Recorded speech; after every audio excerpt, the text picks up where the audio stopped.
So I want to show you how to use the textbook and how it's going to work just really quickly. It's pretty simple.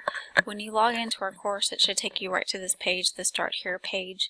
If you come up here, you can see, the welcome video if you want to go back and watch that, textbook information, and then over here, once you sign in to Blackboard, you shouldn't have to sign in to your textbook either. It is through a different site, it's through a different company, Pearson, but you should just be able to click on that tab and it should say like content launching, and then it will open another tab for your viewing.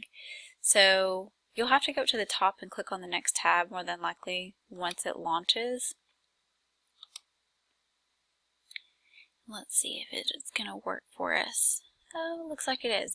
So once it launches, it'll look something, as soon as it loads, it'll look something like this.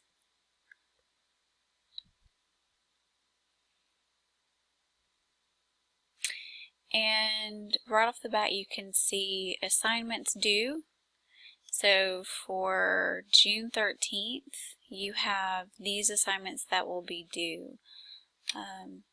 Chapter 1, you can read through the introduction, section 1.1, 1.4, and you'll notice there's 10 points out here. Those are your section quizzes. So you read through the section, then you do the section quizzes. And it will have all 3 chapters here. And then at the bottom here, you can also go through and see, okay, what's due the next Monday. So 4, 5, and 6. And then you'll notice week 4, I extended it till Tuesday because that is a holiday weekend, Monday being July the 4th. And so you do have 1 extra day to do everything for that week 4. But everything else is due on Monday except for your essays. Those are due on Thursday evenings. You can look at the calendar if you're not sure about what's due and look in each week and see when those essays are due.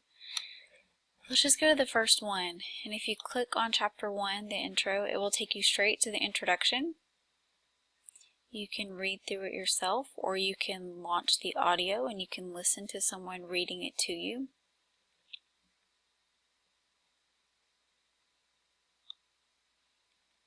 So you will notice, there's 1.2 and 1.3, those are not assigned, and so if you're using this type of format, you're not going to see those sections because I didn't include them.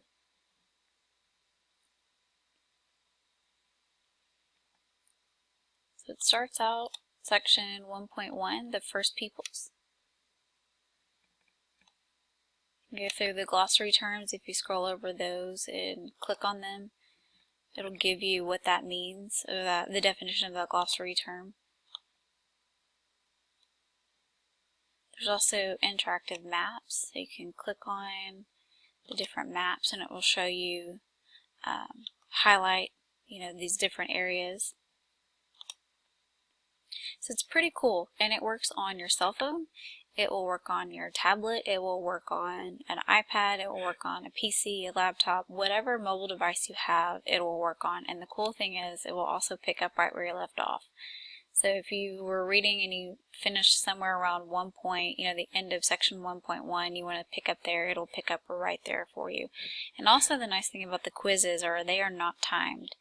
So you can go in, start a quiz. If you don't finish it, that's fine. You can come back to it the next day and finish up the quiz.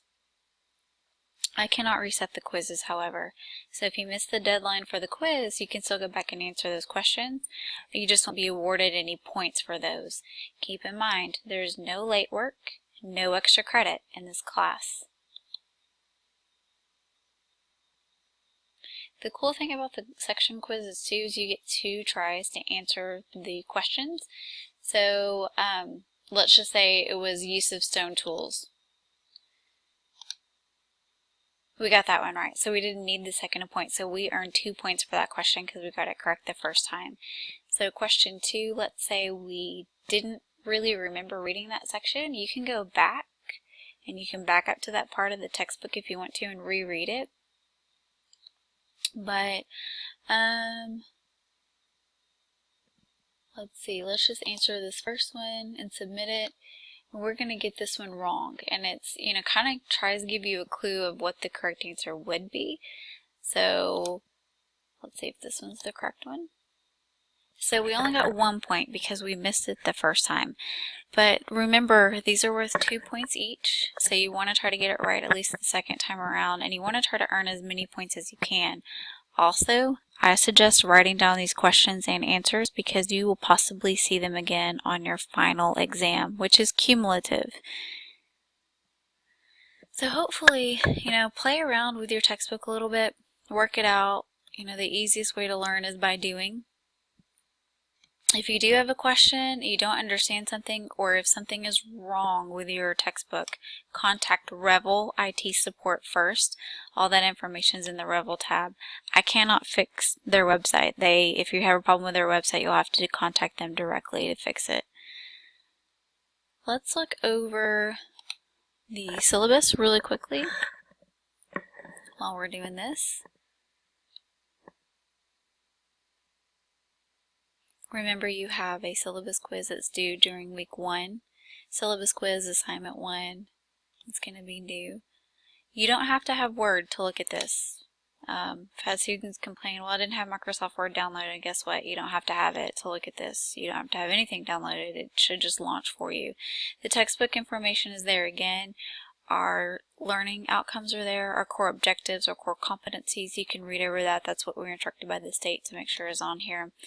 But then this is a breakdown of everything that's going to be due over the course of this this online course. So you have in the enrollment assignment or the syllabus quiz, it's 30 points. Section quizzes, you do have 57 sections that you're going to be reading throughout these 5 weeks. They're 10 points each, or 570 points.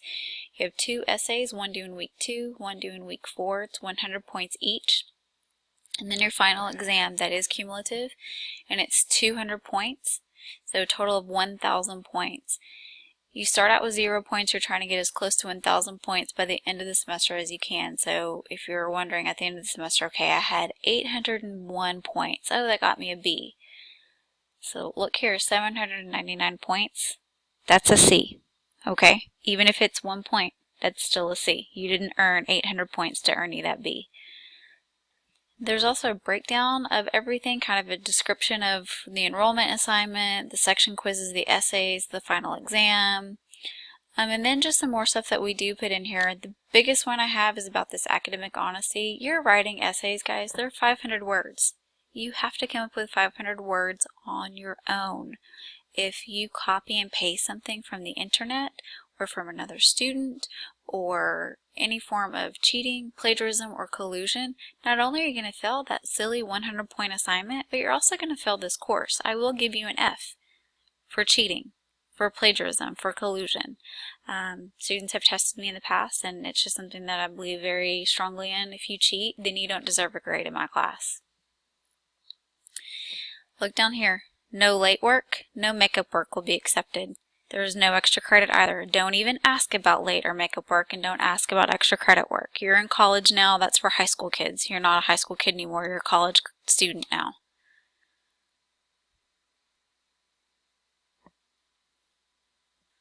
Let's go back up to the top here. Email is also the best way to get a hold of me. It is up here listed. My email address is right there.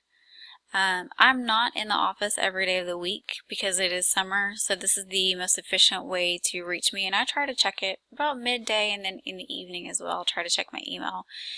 If you come over to the side here, the tabs, under the weeks, every week has what's due in it. You just follow that pattern. But then down here, there's this message and email. These are external emails, and I'll get those. So you can email me directly here, and I do check this. Tells me how many is in my inbox, how many I have, all that kind of stuff. And it should be the same for you as well. You can also create a message up here and just highlight who you want the message sent to. So it works just like a regular email. Just copy and paste my information in there and send it to me, and that's the most efficient way to get it to me.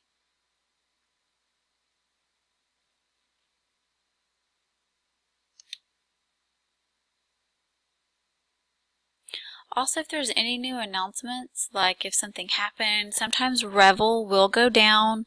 It'll go down, your stuff is due like on Monday evening, and say it went down Sunday and it's not back up by Monday evening. When I'm looking around 5 o'clock, I'll send you an announcement like, hey, something's up with Revel. Go ahead, try to do your work. If you can't do it, just get it done Tuesday morning. So look for stuff like that in the announcements tab. Every once in a while, I know due to an online class, we will have some technical difficulties, and we'll try to just sort through those, and I'll try to send out mass announcements to everyone to let you know what's going on if anything like that does happen. Okay, I think you guys should be ready to go, but if you continue to have questions or can't figure anything out, shoot me an email and we'll try to work it out that way. Good luck this semester.